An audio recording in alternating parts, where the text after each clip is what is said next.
Hi everyone, I just wanted to do a follow-up to my last video on the signs in the heavens that will be taking place on September 11. I have a few more things that I wanted to talk about and also have some tables to share that seem to confirm the fact that this is going to be a very important sign. So I wanted to go over those tables as well. But I just wanted to make a few more points to start out with. Okay, and this is the current view from Jerusalem at the present time. It's now about 18 hours and the sun is setting.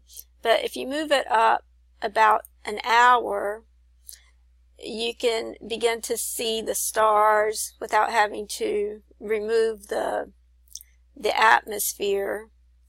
You can see it because it's getting darker. You can clearly see Jupiter over here, and if you zoom in close enough, you can see Spica. And so if someone were outside in Jerusalem, especially if they have a telescope, they would be able to see that sign. But what they wouldn't be able to see, if the entire constellation of Leo is Virgo's crown, and we take this to September. Okay, this is September 23rd, and as you can see, you can easily see Spica and Jupiter at this time, but what you can't see is what's supposed to be Virgo's crown.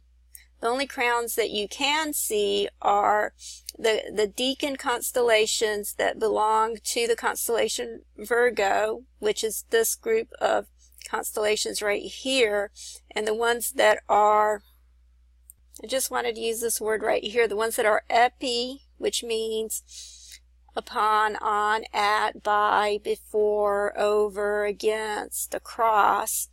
The ones that are in that area that you can see that are epi Virgo would be the ones that are actually constellations of crowns, and that would be the constellation Corona Borealis and the constellation Corona Borealis. And as I said in my last video, I believe this one, which is Canis Venatici, represents the two witnesses, which is a picture of the restored temple once the capstone, which is Jesus, is placed on the pyramid, on the temple.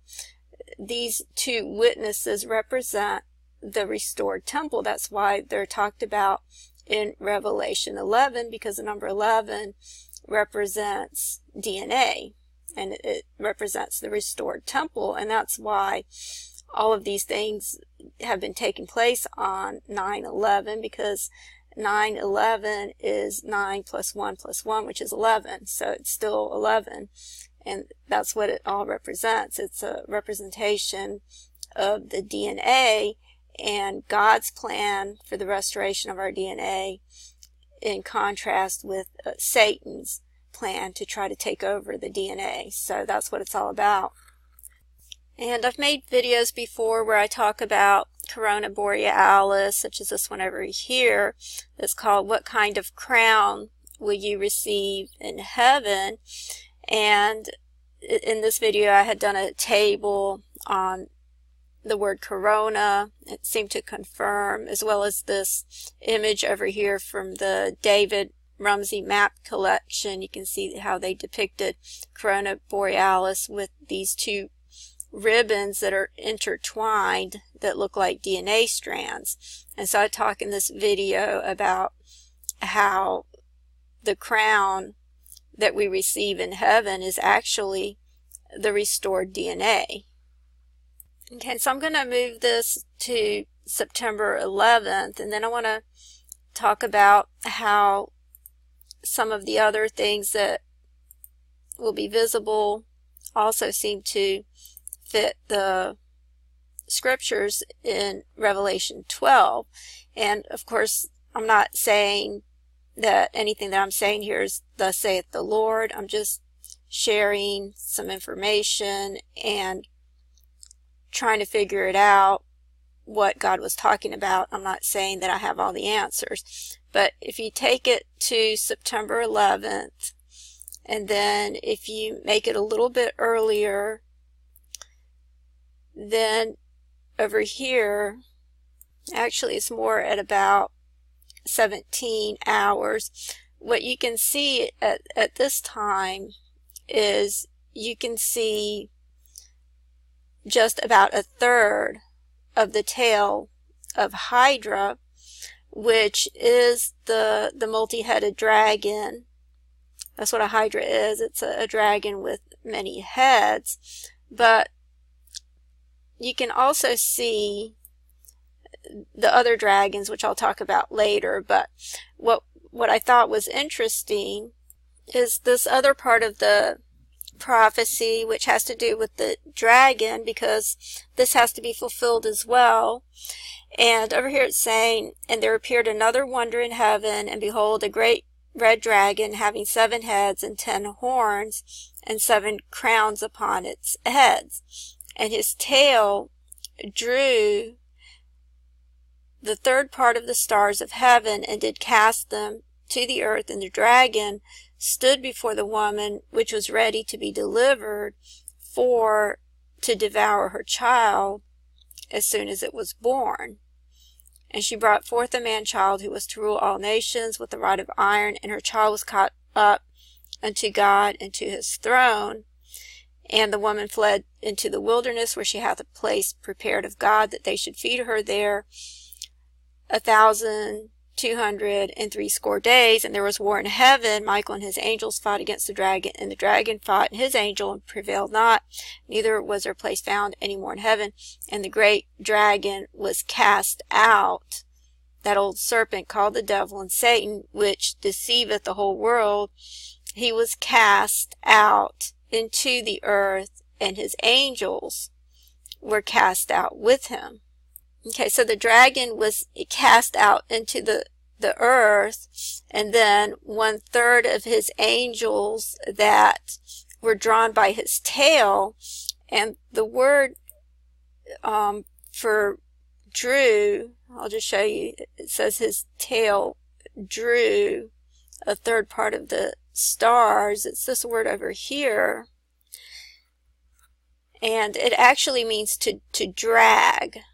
Okay, so he didn't necessarily cast them out, he dragged them to the earth. So if Satan is going down into the earth, and then his tail is dragging 1/3 of the stars, which would be Satan's angels, with him, it's interesting that there's 1/3 of his tail showing. And I've talked before about, I'll go ahead and get rid of the atmosphere so you can see it, but I've talked before about how there's,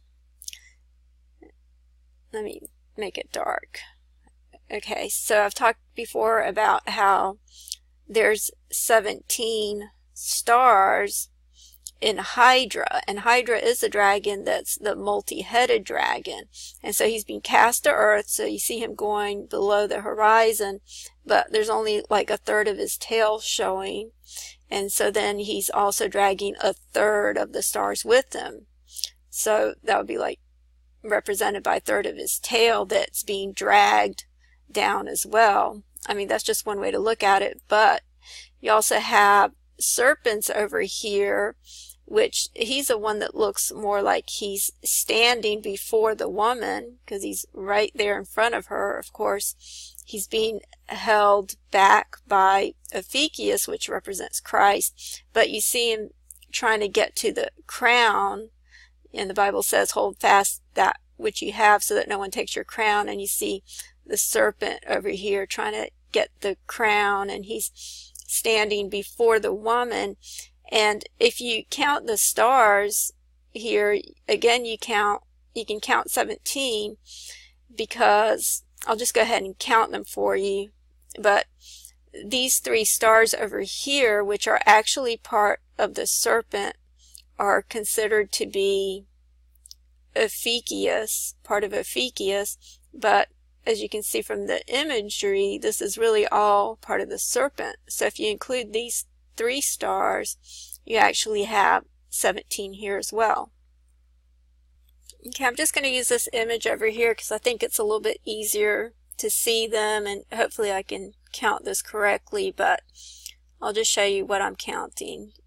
You see 1, 2, 3, 4, 5, 6, 7, 8, 9, 10, and then these are part of Ophiuchus, so we'll do those later.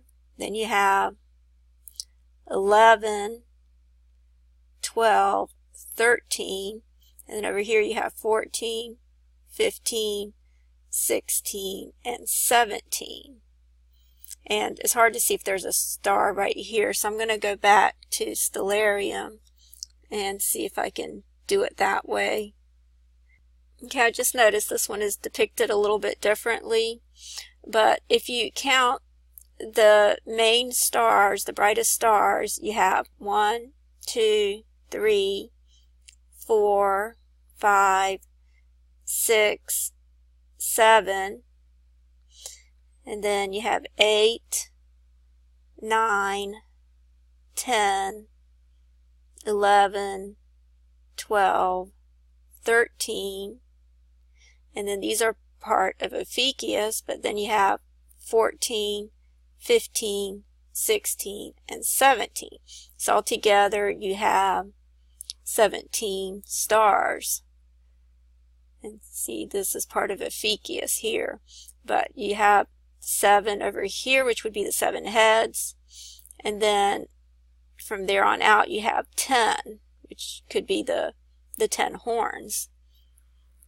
And this one looks like he's standing before Virgo, ready to take the crown, which is the man-child, because the man-child is the restored temple and Jesus. Altogether, it's the restored temple with the capstone. Okay, and I took this back to August 27th because the other point that I wanted to make is that when you go to September 23rd, and I'll show you that in a minute, but when the sun is exactly on Virgo, then you can't see Virgo and you can't see Spica or Jupiter because the sun is right on her, and then by the time the sun sets, then the constellation Leo is below the horizon, so you can't see the crown at all if the crown is supposed to be the entire constellation of Leo. And I'll show you that in a minute, but I just want to show you how this configuration here on August 27th, which just took place a couple of days ago, actually seems to fit the description, because you have the sun being cast about Virgo because the sun is setting, but it's in a position where you can still see Virgo as if Virgo is being highlighted, and you can still see the constellations as it begins to get a little bit darker, but you still have a little bit of the sun.